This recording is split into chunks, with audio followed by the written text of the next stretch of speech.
of the orbiter Discovery, and the shuttle has cleared the tower. Hey guys, welcome to Health or High Water. We're on episode, I think, 118 or something like that. I just want to thank you guys so much for liking, subscribing, sharing. We would not be anything without the audience, and I think we're now in 65 different countries because of you guys. Thousands of downloads. We now have sponsored this podcast. We have amazing guests. I can't wait to get into talk with you there, John. But thank you guys. Make sure you guys are liking, subscribing, and sharing, and also hit those like buttons on YouTube because that helps us keep this podcast going. We got a little ad here in the middle for Gene Planet, our genetic testing company we work with. But let's cut right into it. John, how's it going, man? Good. It's a good trip, and thanks for having me here today. Oh, of course, Appreciate man. it. Of course, man. I was really excited because I'm a bit of, as you know, a fitness nerd. Anything and everything fitness I want to absorb. And when you're talking about flywheels and NASA and Eccentric, Concentric, I found your profile. I think I found your profile on LinkedIn, right? Yeah, that's right. I was really fascinated by this whole different type of resistance training you got going on. You brought your whole equipment in here, which was awesome. I got to try it out before this, and I got to say, I got legs tomorrow. I might not be doing glute bridges. But it was really cool. It's called a flywheel, right? Yeah, it's flywheel resistance training. So, and I work for a company called Exerfly, which is based here in the United States. It manufactures here, and but the product, the idea of flywheel training has been around for a long time. Yeah. Back in history, there was some wooden devices, but it wasn't really till I suppose NASA started using a flywheel in the 1970s. It started to break a little bit of mainstream, and we're trying to push it on now because I think it's a missing piece in the puzzle of performance for athletes. But going back to NASA, they wanted something because obviously traditional weight training, you're working against gravity, moving the weight, but obviously in space you don't have that. It's like black there. So along with the cardiovascular training that an astronaut would do, they were doing flywheel to help maintain their body strength as well. So and now there's a couple other big companies, but at Exerfly we're the only company in the world who has a built-in motor within our device to be able to boost the loads that you're moving as well. So for me, flywheel it really adds to the eccentric load of an exercise, and it does it safely without much stress to joints or back or spine. For example, if you're doing a traditional squat with a barbell on your back, you're loading your body up a lot. You're loading your spine up with that weight. You've got to be super careful with form. And then, if you go down to the sit motion of the squat, you could take a quick breather there. Or when you come and stand back out of the squat, you can take a breather. But as you experienced on the flywheel trip, it's a continuous motion. You've got that ebb and flow between It doesn't quit. between the concentric and eccentric phases. Concentric to amortization to eccentric. It really fits in well to this what we call in physiology the stretch shortening cycle of ballistic movement, like running, like jumping, and yes, you can get that with plyometrics, and yes, you get that with some carefully done traditional weight movements. Right. But the safety on the flywheel and the continuous ebb and flow of the motion, I think you really cannot beat it. So the more effort, as you found out, the more effort you put into the concentric phase, it's going to drive you back quickly into the eccentric phase. And again, for sports performance, whether that's, as I said, running, jumping, changing direction, learning how to decelerate and train your muscles in that phase. I think Flywheel's amazing for that. I did too. I thought it was a really interesting experience going through that. And for the listeners too that might not know what concentric and eccentric is, I'm going to have all the listeners here because this is not a visual podcast. We're going to imagine a little bit. Concentric, imagine you're doing a bicep curl. Your concentric's coming up. We're contracting the bicep together. So even if you're in a car trying this out and you're contracting the bicep, the eccentric is coming down off. So a lot of times, like you said, like John and I were talking before this, a lot of motion and tensions lost on the eccentric portion of these exercises, and that's actually something I am, and I'll use the word anal about teaching for my personal training clients about how to actually contract the muscle the right way and use both concentric and eccentric motions the proper way. So how did you? So let's go back in time a little bit here. Okay. You have a history in sports background, football, soccer for us Americans. I know that probably irritates you all so bad. Sorry. No, not at all. My career, I came out to America when I was a youngster to play soccer. Fell in love with the country. So I was 17 and 18 years old, and I fell in love with the country and thought one day I'd like to live here. And for me, that dream came true. And through visa, green card, I became a citizen back in 2005. So that's 20 years ago now. Congratulations, man! Thanks. Oh, it's huge. And I've been here in America now some 27 years. But moved around a lot, and always kept a base here. My wife's, we met here in Denver. She's a Denver native. Her family goes back like 8 generations here in Colorado. My gosh. So they were really here during the wild west, I suppose. So Colorado's pretty special. But I had a career of professional sports, working in various teams in Major League Soccer. Worked here with the Colorado Rapids when part of the staff when we won the championship, the MLS Cup in 2010. Prior to that, I worked with the Mammoth when we won their championship in 2006. I've worked with teams like the LA Galaxy and David Beckham, coached him, and then I've done working in a consultancy role for teams. I've worked a lot in baseball with the Colorado Rockies in years past, flying around with them, worked with Olympic track cycling athletes down in Colorado Springs and the velodrome, and had the pleasure of working with Sarah Hammer and Chloe Dygard, who are 2 very big names in women's cycling and Olympic and world champions.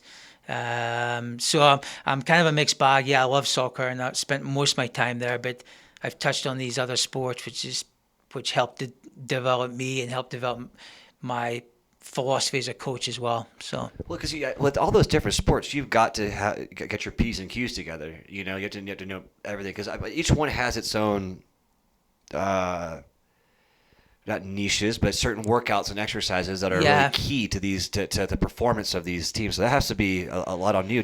Was there like ever a time where you're learning a new sport where you're like, I need to add some, I don't know, some certain plyometrics or something? But back in the day, I still like to dabble by thinking outside the box. And back in the day, I was maybe going to be involved with a downhill skiing program for a little while. So how was I going to train skiers? And I would study film of different skiing events and then start to think about those motions on the skis, that body position. How can I replicate that for sports specificity in the gym? How can I get the best out of that? So I used to, probably my wife will be laughing, I used to watch hours of film, stopping it, pausing it, looking at it, and then coming up with ideas. How can I take that position? How can I take that motion and go to the gym, go to the rack, go to a dumbbell and copy that. But I actually love doing that. That gets my juices flowing and thinking about it. So well, and as someone who, this has been my whole life, is working out since I was 12.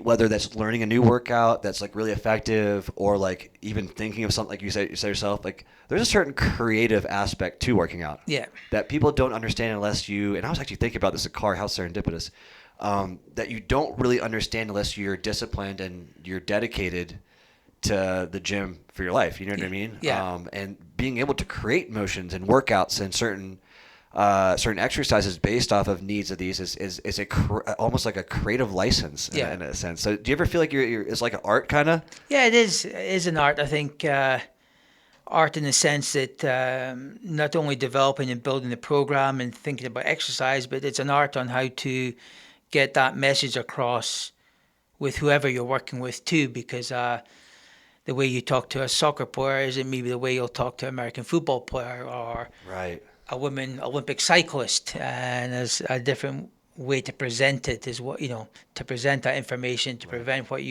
to present what you want them to do. And maybe that's different from also in team environment, how you go about doing stuff in the gym or in the weights room, as opposed to if you're out in the field doing drills and conditioning work there as well. So definitely an art to it for sure. You got some subtleties, right? Yeah. Every team's different, got their own chemistry going on. That's right. And then like you say, you kind of got to read the room for every situation. So you're in sports, all sorts of different kind of sports. What got you on the path to Exerfly? One, I was wanting to be back in Denver with the family because pro sports was taking me away from home a lot. And also on the applied side,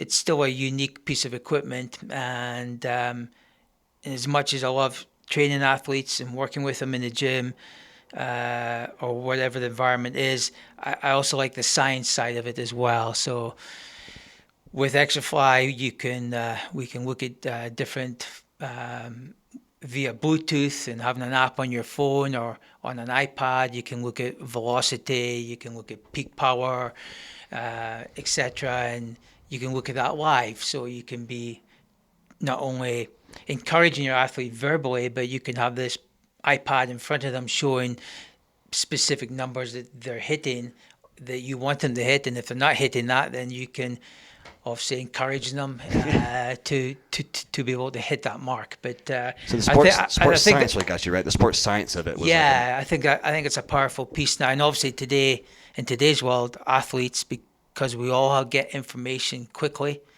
and maybe too much of it sometimes, but in the athletic world, they want that as well. They want to know that they've beaten their teammate, that they're top of the team or top of the group.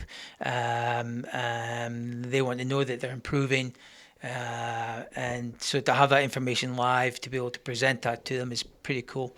Well, and you and I talked briefly on this before we started the podcast about where fitness and science is going quantitative, is like, hey, measurements. Yeah. If we have those numbers, like the eccentric, concentric, those loads you're talking about, and I can upload it to AI, ChatGPT, what have you, or even like your sports conditioning coach is like taking down numbers. If there's like a down week, you can go back and be like, well, what's going on? Like, all right, I'm gonna check my diet first. Like, oh, had a cheeseburger for lunch like every single day this week, right? And then you can quantify what's going on. It's like, all right, can't be doing that no more.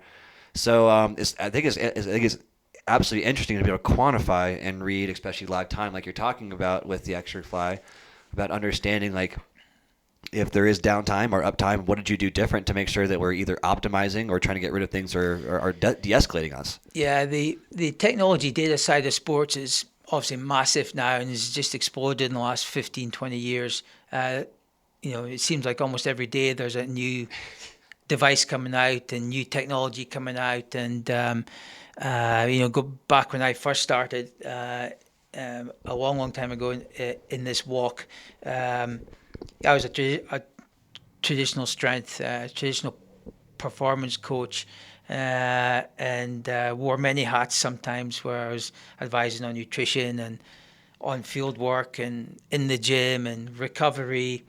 And now at the top level, most of your sports teams will have someone specialised within those areas. But on the sports science side, now with all the technology that goes on, analysing a training session or testing, you have your whole sports science team now as well. And the data side does interest me a lot. I love dabbling in it. I like looking at it. And as I get older, it's something I still think I can do for Exerfly. I can still do for a team. Right. I can look at data all day long, sitting at a desk. I might not be able to move as fast as I used to with some of the athletes, but data on that side I can do, hopefully for a number of years to come yet. So you look like you're in good shape, man. You can probably keep up with me. I'm getting old. Age just number. So So this has been your kind of your whole life. You got a family here in Denver, kids? Yes. The whole deal? Yeah. My son Ian's just graduated college. He's got a Bachelor of Arts honors, and he's just 21, still trying to figure it out. And my daughter has just finished her freshman year at my daughter Macy at Whittier College in California, and she's studying biology. And at the moment, she's thinking about going down the medical route. So we'll see what she ends up doing. So That's exciting, man. Congratulations. yeah, thanks. Yeah, it's fun. That's Yeah. absolutely awesome. Yeah. So we're going to branch right off of that right into education. Is there any certificates that you need for Exerfly? Do you guys do certificates? Like, do you guys teach things? What does that look like? Yeah, we have we're associated with a professor who actually is based in New Zealand, who has his own platform, and there's educational courses on that where I believe the first one's free, and then there's a level 2, level 3, and you'd have to pay for that. But so there is that course, but again, it's just there's so much information that you can get at the touch of your fingers by YouTube, or if you're so interested, by looking at research, and other people have talked about Flywheel on their various platforms, whether it's written or on a podcast. So you can get a feel of that way. So, but yeah, we're associated with that course through John Cronin. John Crow. Okay, cool, cool. Because again, this is a much different type of workout. Like if I was going to be a personal trainer, and I'm going through a normal course, those kind of workouts aren't on there. No, and it's a bit of a shame. It would be nice to get them more into whether you're doing a undergrad or masters as well, as part of your learning now would be to get Flywheel involved in that, because it is different. But although it's unique, I think it's crucial for that, that athlete performance piece of the jigsaw puzzle.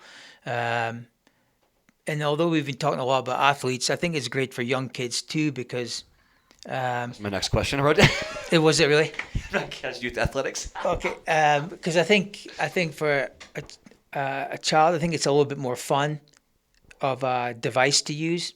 It's not stressing their body, their joints, and I think they could pick up the motion quite easily. We have soccer academies in England where the young boys start training at about 9 years old. But obviously at 14, 15, 16, they're starting to develop, and looking to add that physical component onto their training. And we have a few teams who use this as part of the training. It's easier for the boy to pick up the motion on the flywheel, as opposed to trying to position and picture in his mind the bar on the back and squatting. Right. Now, I wouldn't replace that eventually. You have to teach that too.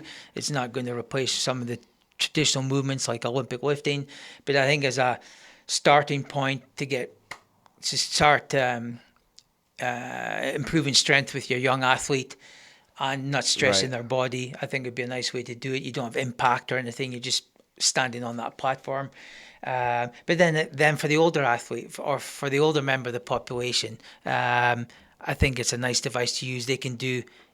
We have which you were on today, our Ultimate, which is our stand-on platform with some flywheels to it that you can do upper body muscle groups, you can do lower body muscle groups, and again, taking off that joint stress and back stress with traditional lifts. I think for the older member of the population, it would be a nice machine as well. And you can adjust the load and you can adjust the angle of motion. So maybe it's not a deep squat, but maybe it's a half squat that they do, or a quarter squat. And then I think for the older person in the population, I think it's a pretty cool device too as well. Oh, I think it is too. I think there's a ton of different applications and like you said, it's a tool, right? Like I think it's almost like a post-cursor. Let me come back. What I'm talking about is when I learned about plyometrics, right? Because I was in the dungeon, kind of like lifting weights. That's how you get athletic, all those kind of things. And then I learned about plyometrics. and that changed my programming for athletics for forever because it's functional fitness. Yeah. Right? This seems like the next level of where plyometrics can go with adding like this kind of flywheel motion.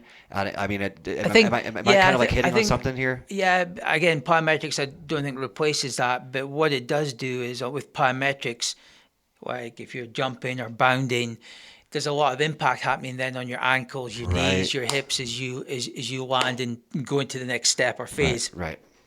Obviously, you don't have that impact with the flywheel device. You're going through the ebb and flow of the motion or the movement, but there's no impact as you land and want to drive onto something else. So I think that's a nice piece too. Again, for true sports performance, I don't think it replaces plyometrics because your body has to also get used to landing and impact and moving.